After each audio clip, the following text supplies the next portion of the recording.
all started, right? The whole COVID-19, the talks about coronavirus, and the closing of schools until now. What has been your experience? My experience, so when it started, it was over the weekend when they canceled school, and they were gonna cancel school for 2 days, but they decided to, and they made like three different schedules, but now the one that we're using is like a little more smooth. Um, but at home, it's kind of hard because you're not really used to virtual classes and not being able to physically interact with your teachers and classmates. Yeah, it's kind of Yeah, how's that make you like feel? Like what was your whole like feeling process? Like how did you feel through the whole thing? it was kind of hard because like it's kind of different to like take quizzes and tests online and to like you have to like get a website to show your teachers the work you've done, like Google Classroom, and um like Google Forms for quizzes. um yeah, pretty much it. Wow. Okay. And was it how is it now? Like tell me what your day's like. Like tell me a typical day since you have you been out at all? Like have you been out? Yeah, Yeah. Tell me what's yeah, your I've gone on walks. good. Yeah, we do that here sometimes. But tell me your typical day. What's your typical day like?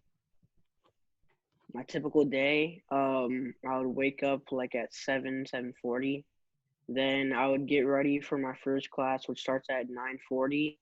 And school is virtual classes from 9:40 to 12:30. Then after school, I would have lunch, and then I would rest for like 10 to 15 minutes. Then I would either do physical activity. I would either go on a walk or play football with my dad outside. And then if I have a quiz, I would study for my quiz during after physical activity, and then my parents would let me play for like a little at the end of the day, and then I'll go sleep. Oh, eat dinner and go to sleep. Wow. So and this is like uh a set schedule? Yeah. I love it. You're probably the first one that I've spoken to that has an actual like hour to hour schedule, which I think is important. I think it's actually really important at this time. It's hard to do because you have to kind of self motivate or you have to depend on your parents to motivate you to do it. But I think it's important to have it.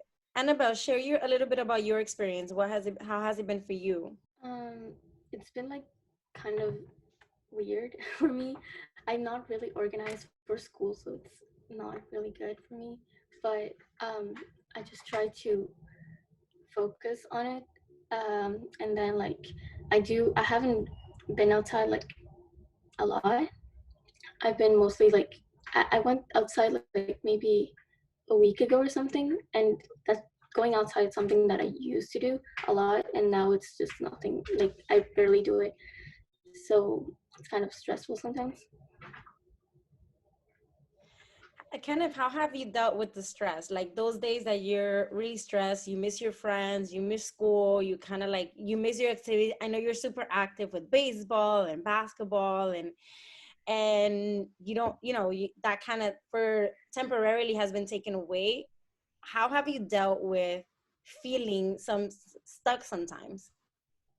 How I dealt with it is I would um I would call my friends. I would ask if they're okay, if their family's doing good, and then I would try and practice to become better at the sport I was supposed to be playing, like baseball. I would go downstairs and I would hit. Yeah, that's what I would do. And do you think your mentality has changed from the moment like this whole quarantine started at until now? Um, not so sure if my mentality changed, but I learned that I should be more in contact with my friends, like virtually, not always physically, and cousins and family. Nice. Annabelle, you have any questions for Kenneth? Not really. I don't know. It's cool. So overall, what if we look at like maybe like a silver lining or a positive in this, what would you think would be like a positive in this whole, what do you think we can learn from it, we can learn from? We can learn from it. Mm-hmm. We can learn to not always like I don't know how to say it. Not always trust social media because when they said that it wasn't that bad, they didn't understand what was going on at the time, and that's how it got worse. That is Yeah. so true. I think New Yorkers were really arrogant. I think we were like, whatever, this is nothing. I mean, we could get through it.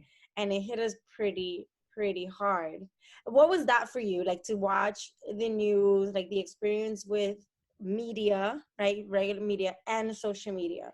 It was hard to kind of hear that people were having parties and going to beaches while the virus is out, and then most of those people that were at the parties and beaches got sick. Mm-hmm. So it's kind of karma a little to not like for them not to listen to that there's a virus going around and they still group up like in big groups like at the beach and stuff. It's kind of tough and hard. Yeah, I agree. I agree with you in the sense that I think we didn't really think about someone else. Like we were really selfish in the beginning.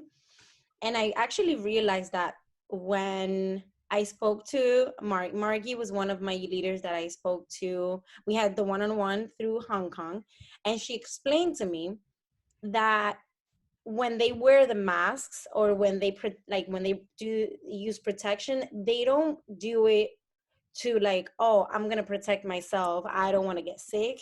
They actually wear the masks out of respect for other people. And I think culturally that's a whole nother mindset. She calls it a selfless mindset, where you're thinking about your neighbor more than you're thinking about yourself. So even if you're not sick and you think you feel fine and you're going outside, you still wear the mask just to respect the space of someone else. And that's something that I don't think we did in the beginning. When we respected other people, we were kind of like selfish in our own ways. And that's part of what New Yorkers, I think, we get to learn from. We get to learn from, you know, taking the precautions that we need, not only for ourselves, but for our neighbors, right? Yeah. So if you had a message, right, to tell your fellow peers, right? Your peers from all over the world about what you've learned about yourself or what you've learned about people overall, what would it be? Like if you could have a message to tell your teens, what would it be? Um, a message to the world. Mm-hmm. Um, I would say to kind of be more aware of what's going on around. Um, Not only trust social media to not be selfish. That's selfish. Yes. Yes, yes. There's another group of kids that I've been like thinking about, and I when I do these one-on-ones, I think about them a lot. And it's that group of kids that are actually in homes that are not very that might be violent or that are not healthy for them, right? They're not in a healthy environment for whatever reason, whether they have um abusive parents, or just their whole environment is not necessarily safe, but they don't have school to go to. They don't have a place to run to. They can't go out to the parks and kind of let out. What would you say to them?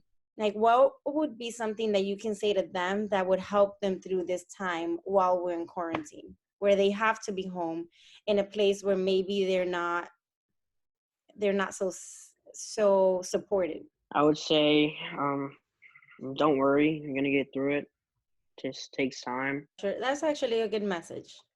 To get through it, because it there is an end to it. We just have to like hold on just a little bit longer. Annabelle, what would be your message to these kids? Like as I said, like on the one-on-one meeting we had, like we're really going through this together. Some people might be going like different ways because like if your parents, I don't know, if you're in a violent environment, this is gonna end at one point, and it just we, as you said, like we just have to be patient. That's really all. So I agree with what you said. Yeah. And this is a time where we get to be compassionate. When I release the videos, you might have people that are gonna maybe follow you on Instagram, or they're gonna be inspired by what you leaders share. If you get a message where someone needs to talk, like, be okay with just telling them it's gonna be okay. Because this is the way that we can also help humanity, right? Connecting where other people don't feel alone in this. So I am so happy. Thank you again, Kenneth, for being a part of it. Thank you for this awesome No problem. interview. So my mom said, since we're in quarantine and we're gonna be here for a while, Mhm. I might as well do this, and she let me dye my hair. Oh my God, look at that. It's funny. It actually looks pretty cool. That's wild. I like it. I like it. Well, enjoy it, because right, school doesn't let you do that, does it? At least my, my Oh, my school does, but my mom says I'm not gonna be walking around school with dyed hair. nice. Well, enjoy the freedom. It's funny because you're in quarantine, not necessarily free, but with a different kind of freedom, which is cool. That's fun. Awesome. Well, Kenneth, thank you so much again for being a part of the meeting. I am so happy to be able to connect with you, and I definitely think we should connect a whole lot more. Annabelle, thank you for jumping on and being part of this one-on-one. I'm excited to edit and be able to put this up. All All right. All right, right, so thank you.